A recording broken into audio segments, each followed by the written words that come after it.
ನಮಸ್ಕಾರ. ಮಹಾಭಾರತದ ಈ ಸಂಚಿಕೆಗೆ ತಮಗೆ ಸ್ವಾಗತ. ದಮಯಂತಿಗೆ ಈ ಬಾಹುಕನೇ ನಳ ಎಂದು ಖಚಿತವಾಯಿತು.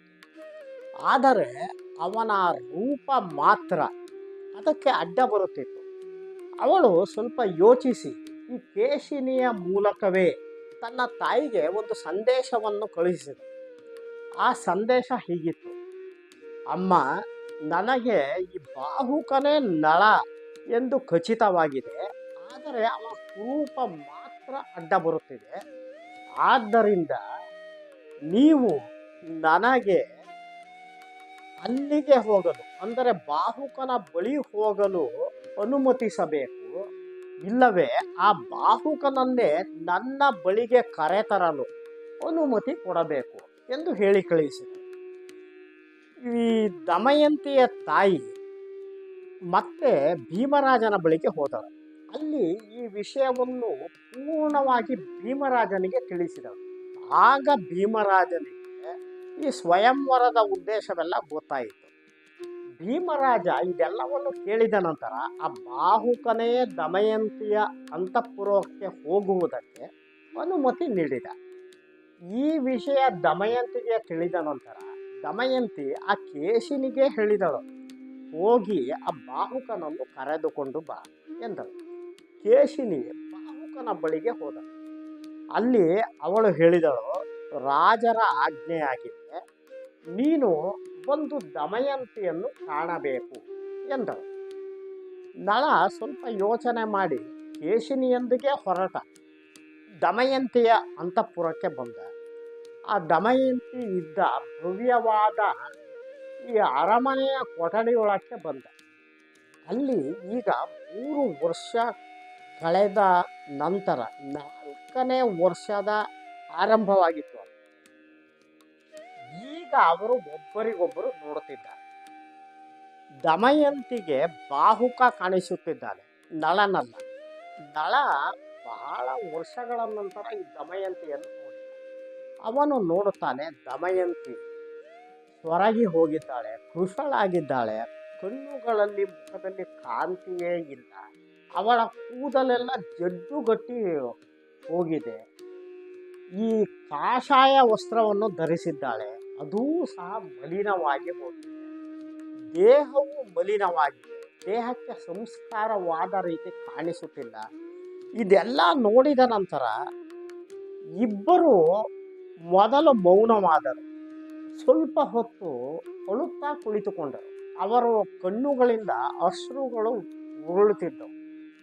ಕಡೆಗೆ ದಮಯಂತಿಯೇ ಮಾತನಾಡಿದಳು, ಎಲೈ ಬಾಹುಕ, ನೀನು ಯಾರಾದರೂ ಪತ್ನಿ ಗಾಢ ನಿದ್ರೆಯಲ್ಲಿದ್ದಾಗ ಅವಳನ್ನು ಘೋರ ಅರಣ್ಯದಲ್ಲಿ ಬಿಟ್ಟು ಹೋಗುವಂತಹ ಪತಿಯನ್ನು ನೋಡಿದ್ದೀಯೇ? ಆಕೆಯಾದರೋ ಅವನ ಮೇಲೆ ಪ್ರಾಣವನ್ನು ಇರಿಸಿಕೊಂಡಿದ್ದರು. ಅವಳು ದೇವತೆಗಳು, ಇಂದ್ರಾದಿ ದೇವತೆಗಳೇ ಅವಳನ್ನು ಬಯಸಿ ಬಂದರು. ಅವರೆಲ್ಲರನ್ನು ನಿರಾಕರಿಸಿ ಆತನನ್ನೇ ಮದುವೆಯಾಗಿದ್ದಳು. ಆತನ 2 ಮಕ್ಕಳ ತಾಯಿಯಾಗಿದ್ದಳು. ಅವನು ಎಲ್ಲವನ್ನೂ ಕಳೆದುಕೊಂಡು ಹೋಗಬೇಕಾದರೆ ಅವನ ಜೊತೆಗೇ ಸಹ ಹೋದಳು. ಅವಳಿಗೆ ವಯಸ್ಸು ಚಿಕ್ಕದಿತ್ತು ಸರಿ, ಆದರೆ ಅವಳು ಪತಿಯ ಸೇವೆಯನ್ನು ಮಾಡಿರಲಿಲ್ಲ. ಅವಳು ಮಾಡಿದ ಅಪರಾಧವಾದರೂ ಏನು? ಆ ಹಂಸಗಳು ಬಂದು ಹೇಳಿದ ನಂತರ ನಾವು ಇಬ್ಬರು ಅಗ್ನಿ ಸಾಕ್ಷಿಯಾಗಿ ಮದುವೆಯಾಗಿದ್ದವು. ಆತ ನನಗೆ ರಕ್ಷಣೆ ಕೊಡುವುದಾಗಿ ವಚನವನ್ನು ಕೊಟ್ಟಿದ್ದ. ಆತನ ವಚನ ಎಲ್ಲಿ ಹೋಯಿತು ಎಂದಳು. ಆಗ ಬಾಹುಕ ಮಾತನಾಡಿದ. ಅವನು ಹೇಳಿದ, ದಮಯಂತಿ, ನಾನೇ ನಳ. ನಾನು ರಾಜ್ಯವನ್ನು ಕಳೆದುಕೊಂಡೆ, ಕೋಶವನ್ನು ಕಳೆದುಕೊಂಡೆ, ಸರ್ವಸ್ವವನ್ನು ಕಳೆದುಕೊಂಡೆ. ನಿನ್ನ ಜೊತೆಗೆ ಅರಣ್ಯಕ್ಕೂ ಹೋದೆ. ನಿನ್ನನ್ನು ನಾನು ಘೋರವಾದ ಅರಣ್ಯದಲ್ಲಿ ಅರ್ಧ ರಾತ್ರಿಯಲ್ಲಿ ಬಿಟ್ಟು ಹೋದೆ. ಆದರೆ ಇವು ಯಾವುವು ನಾನು ಬಯಸಿ ಮಾಡಿದ ಕಾರ್ಯಗಳೇ ಅಲ್ಲ. ಇವೆಲ್ಲವೂ ಆ ಕಲಿಯ ಪ್ರಭಾವದಿಂದ ಆದ ಕಾರ್ಯಗಳು. ಇದಕ್ಕೆ ನಾನು ಕಾರಣನಲ್ಲ. ಆ ಕಲಿ ನನ್ನೊಳಗೆ ಪ್ರವೇಶಿಸಿದ್ದ. ಅವನಿಗೆ ನೀನು ಘೋರವಾದ ಶಾಪವನ್ನು ಕೊಟ್ಟ ನಂತರ ಮತ್ತು ಆ ಕಾರ್ಕೋಟಕ ನಾಗರಾಜ ನನ್ನನ್ನು ಕೊಚ್ಚಿದ ನಂತರ ಆ ವಿಷದ ಪ್ರಭಾವದಿಂದ ಎರಡರಿಂದಲೂ ಅವನು ನನ್ನೊಳಗೆ ಅತಿಯಾದ ವೇದನೆಯನ್ನು ಅನುಭವಿಸಿದ. ಅವನು ಬೆಂಕಿಯಲ್ಲಿ ಬೆಂದು ಹೋದಂತೆ ಇದ್ದ ನನ್ನೊಳಗೆ. ನನ್ನ ಧರ್ಮಾನುಷ್ಠಾನ ಕರ್ಮಾನುಷ್ಠಾನದಿಂದ ಆತ ಈಗ ಹೊರಬಂದ. ಅವನು ಹೊರಬಂದ ಮೇಲೆ ನಾನು ನಿನ್ನನ್ನು ಇಲ್ಲಿಗೆ ಬಂದು ಕಾಣಲು ಸಾಧ್ಯವಾಯಿತು ಎಂದ. ಮತ್ತೆ ಮುಂದುವರೆದು ಹೇಳಿದ, ಯಾರಾದರೂ ಪತಿ ತನ್ನ ಪತ್ನಿಯಲ್ಲಿ ಅಷ್ಟು ಅನುರಕ್ತನಾಗಿದ್ದರೆ ಆ ಪತ್ನಿ ಎಲ್ಲವನ್ನೂ ಮರೆತು ಎರಡನೇ ಸ್ವಯಂವರಕ್ಕೆ ಸಿದ್ಧಳಾಗಬಹುದು. ಈಗ ಭೀಮರಾಜನ ದೂತರು ವಿಪ್ರರು ಅವರು ದಮಯಂತಿಗೆ ಎರಡನೇ ಸ್ವಯಂವರ ಅವಳ ಇಚ್ಛೆಯಂತೆ ಎಂದು ಹೇಳುತ್ತಾ ತಿರುಗುತ್ತಿದ್ದಾರೆಂದು ಕಾಣಿಸುತ್ತದೆ. ಅದರಲ್ಲಿ ಒಬ್ಬ ಅಯೋಧ್ಯೆಗೂ ಬಂದಿದ್ದ. ಅದನ್ನು ಕೇಳಿದ ಮೇಲೆ ಋತುಪರ್ಣ ರಾಜ ಮತ್ತು ನಾನು ಇಲ್ಲಿಗೆ ಬಂದೆವು ಎಂದ. ದಮಯಂತಿ ಇದನ್ನು ಕೇಳಿ ನಡುಗಿ ಹೋದಳು. ಅವಳು ಹೇಳಿದಳು, ಮಹಾರಾಜ,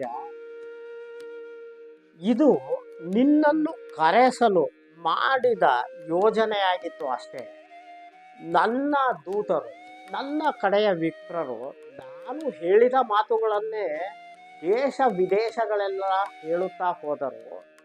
ಆದರೆ ಪರ್ಣಾದ ಎನ್ನುವ ಚತುರ ಬ್ರಾಹ್ಮಣ ಅವನು ಅಯೋಧ್ಯೆಗೆ ಬಂದಿದ್ದ. ಅವನ ಮಾತುಗಳನ್ನು ನೀನು ಕೇಳಿಸಿಕೊಂಡೆ. ಅದಕ್ಕೆ ನೀನು ಪ್ರತ್ಯುತ್ತರವನ್ನು ಕೊಟ್ಟೆ. ಆ ಪ್ರತ್ಯುತ್ತರವನ್ನು ಕೇಳಿಯೇ ನೀನು ನಳನಿರಬಹುದು ಎನ್ನುವ ಸಂದೇಹ ಮೂಡಿಬಂತು. ಹಾಗಾಗಿ ನಿನ್ನನ್ನು ಇಲ್ಲಿಗೆ ಕರೆತರುವುದಕ್ಕೆ ಮಾಡಿದ ಹಂಚಿಕೆ ಇದು. ಅದರಲ್ಲೂ ಒಂದೇ ದಿನದಲ್ಲಿ ನಳನಲ್ಲದೆ ಇನ್ಯಾರಿಗೆ 100 ಯೋಜನ ದೂರವನ್ನು ರಥದಲ್ಲಿ ಕ್ರಮಿಸಿಕೊಂಡು ಬರುವ ಸಾಮರ್ಥ್ಯವಿದೆ. ಅದಕ್ಕಾಗಿ ಮಾಡಿದ್ದು ಅಷ್ಟೇ. ಯಾವ ಸ್ವಯಂವರವೂ ಇಲ್ಲ, ಏನೂ ಇಲ್ಲ. ನಾನು ಕಾಯ ವಾಚ ಮನಸ ಪರಿಶುದ್ಧಳಾಗಿದ್ದೇನೆ. ನಾನು ನನ್ನ ಪತಿಯ ವಿಚಾರದಲ್ಲಿ ಯಾವ ಅಪರಾಧವನ್ನೂ ಮಾಡಿಲ್ಲ. ಹಾಗೇನಾದರೂ ಅಪರಾಧವನ್ನು ನಾನು ಮಾಡಿದ್ದರೆ ಈ ಕೂಡಲೇ ವಾಯು, ಸೂರ್ಯ, ಚಂದ್ರ ಇವರು ನನ್ನ ಪ್ರಾಣವನ್ನು ಅಪಹರಿಸಿ ಬಿಡಲಿ.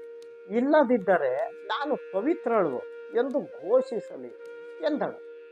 ಆ ತಕ್ಷಣ ವಾಯುದೇವ ಅಂತರಿಕ್ಷದಲ್ಲಿ ಹೇಳಿದ, ನಳ, ದಮಯಂತಿ ಹೇಳುತ್ತಿರುವುದು ನಿಜ. ಅವಳು ಪರಿಶುದ್ಧಳು, ಪವಿತ್ರಾತ್ಮಳು. ಅವಳು ಇದು ನಿನ್ನನ್ನು ಇಲ್ಲಿಗೆ ಕರೆತರಲು ಮಾಡಿದ ಯೋಜನೆಯಾಗಿತ್ತು ಅಷ್ಟೇ. ನಾನು, ಸೂರ್ಯ, ಚಂದ್ರ 3 ಜನ ಅವಳನ್ನು ಈ 3 ವರ್ಷದವರೆಗೆ ಅವಳನ್ನು ರಕ್ಷಿಸಿದ್ದೇವೆ. ದಮಯಂತಿಯೇ ನಿನಗೆ ತಕ್ಕ ಪತ್ನಿ. ದಮಯಂತಿಯೇ ನೀನೇ ತಕ್ಕ ಪತಿಯಾಗಿದ್ದೀಯ. ಇಲ್ಲಿಯವರೆಗೂ ನೀವು ಕಷ್ಟ ದುಃಖಗಳನ್ನು ಅನುಭವಿಸಿದಿರಿ. ಇನ್ನು ಮುಂದೆ ನೀನು ದಮಯಂತಿಯೊಂದಿಗೆ ಸೇರಿ ಸುಖವನ್ನು ಕಾಣು ಎಂದು ವಾಯುದೇವ ಹೇಳಿದ. ಕೂಡಲೇ ದೇವ ದುಂದುಬಿಗಳು ಮೊಳಗಿದವು. ನಂತರ ಆಕಾಶದಿಂದ ಪುಷ್ಪ ವೃಷ್ಟಿಯಾಗಿ ಹೋಯಿತು. ಹಿತವಾದ ತಂಗಾಳಿ ಬೀಸಿತು. ಎಲ್ಲ ಶುಭ ಸೂಚನೆಗಳು ಆಗ ಕಾಣಿಸಿತು. ಬಹಳ ಸಂತೋಷಗೊಂಡ.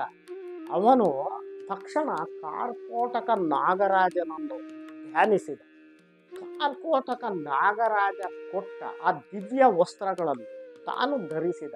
ಅವನು ಧರಿಸಿದ ಕೂಡಲೇ ಆ ಬಾಹುಕನ ರೂಪ ಕಾಣೆಯಾಗಿ ಹೋಗಿ ಹಿಂದಿನ ಸ್ಫುರದ್ರೂಪಿ ನಳ ಮಹಾರಾಜನೇ ಅಲ್ಲಿ ಕಾಣಿಸಿಕೊಂಡ. ಆ ನಳ ಮಹಾರಾಜನನ್ನು ನೋಡಿದ ಕೂಡಲೇ ದಮಯಂತಿ ಸಂತೋಷದಿಂದ ಚಿಟ್ಟನೆ ಚೀರಿ ಓಡಿ ಹೋಗಿ ಆ ನಳನನ್ನು ಅಪ್ಪಿಕೊಂಡು ಬಿಟ್ಟರು. ಇಬ್ಬರು ಒಬ್ಬರಿಗೊಬ್ಬರು ಅಪ್ಪಿಕೊಂಡು ಬಹಳ ಸಮಯದವರೆಗೆ ಆನಂದಾಶ್ರುಗಳನ್ನು ಸುರಿಸುತ್ತಾ ಇದ್ದರು. ಅಷ್ಟು ಹೊತ್ತಿಗೆ ಇಂದ್ರಸೇನೆ ಈ ನಳನ ಮಕ್ಕಳೂ ಸಹ ಬಂದರು. ಅವರು ತಮ್ಮ ತಂದೆಯನ್ನು ನೋಡಿ ಓಡಿ ಬಂದು ನಳನನ್ನು ಒಪ್ಪಿಕೊಂಡರು. ಈ ಎಲ್ಲ ಸಂತೋಷದ ವಾರ್ತೆ ದಮಯಂತಿಯ ತಾಯಿಗೆ ತಿಳಿಯಿತು. ಅವಳು ತಕ್ಷಣ ಭೀಮರಾಜನಲ್ಲಿ ಹೋಗಿ ಇದೆಲ್ಲ ವಿಷಯವನ್ನು ತಿಳಿಸಿದಳು. ಭೀಮರಾಜನಿಗೂ ಅಪರಿಮಿತ ಸಂತೋಷವಾಯಿತು. ಅವನು ತನ್ನ ಪತ್ನಿಗೆ ಹೇಳಿದ, ನಳ, ಈ ದಿನ ಅಲ್ಲೇ ಮಂಗಳ ಸ್ನಾನವನ್ನು ಮಾಡಿ ದಮಯಂತಿಯೊಂದಿಗೆ ವಿಶ್ರಮಿಸಲು ನಾಳೆ ಬೆಳಗ್ಗೆ ಬಂದು ಅರಮನೆಯಲ್ಲಿ ನನ್ನನ್ನು ಕಾಣಲಿ ಎಂದು ನುಡಿದ. ನಳ ಮಹಾರಾಜ ಮತ್ತು ದಮಯಂತಿ ಇಬ್ಬರು ಮಾರನೆಯ ದಿನ ಬೆಳಗ್ಗೆ ಶುಚಿರ್ಭೂತರಾಗಿ ದಿವ್ಯವಾದ ವಸ್ತ್ರಗಳನ್ನು ಧರಿಸಿ ಅಲಂಕೃತರಾಗಿ ರತ್ನ, ಚಿನ್ನ, ವಜ್ರ, ವೈಡೂರ್ಯ ಮತ್ತು ರತ್ನಾಹಾರಗಳು ಇವೆಲ್ಲವನ್ನು ಧರಿಸಿಕೊಂಡು ಅರಮನೆಗೆ ಹೋದರು. ಭೀಮರಾಜನಿಗೆ ಆದ ಸಂತೋಷ ಅಷ್ಟಿಷ್ಟಲ್ಲ. ಅವನು ನಳ ಮಹಾರಾಜನನ್ನು ಸೂಕ್ತ ರೀತಿಯಲ್ಲಿ ಸತ್ಕರಿಸಿದ. ತನ್ನ ಮಗಳೊಂದಿಗೆ ಯುಕ್ತವಾಗಿ ಮಾತನಾಡಿದ. ಪ್ರಜೆಗಳೆಲ್ಲ ಸಂತೋಷಪಟ್ಟರು. ಆ ವಿದರ್ಭ ದೇಶದ ಈ ಕುಂಡಿನಿಪುರದ ಬೀದಿ ಬೀದಿಗಳನ್ನು ಮತ್ತೆ ಬಾಗಿಲುಗಳನ್ನು ತಳಿರು, ತೋರಣ, ಹೂಮಾಲೆಗಳು ಅಲಂಕೃತವಾದವು. ಅಲ್ಲಿನ ದೇವಸ್ಥಾನಗಳಲ್ಲೆಲ್ಲ ಅರ್ಚನೆಗಳು, ಪೂಜೆ, ಪುನಸ್ಕಾರಗಳು ಎಲ್ಲವೂ ನಡೆದು ಹೋದವು. ಪ್ರಜೆಗಳು ಬಹಳ ಸಂತೋಷ ಭರಿತರಾದರು. ಈ ನಳ ಮಹಾರಾಜನೇ ತನ್ನ ಬಳಿ ಬಾಹುಕನ ರೂಪದಲ್ಲಿ ಸಾರಥಿಯಾಗಿದ್ದ ಎಂದು ತಿಳಿದ ಋತುಪರ್ಣ ಏನು ಹೇಳಿದ ಎನ್ನುವುದನ್ನು ಮುಂದಿನ ಸಂಚಿಕೆಯಲ್ಲಿ ನೋಡೋಣ. ನಮಸ್ಕಾರ.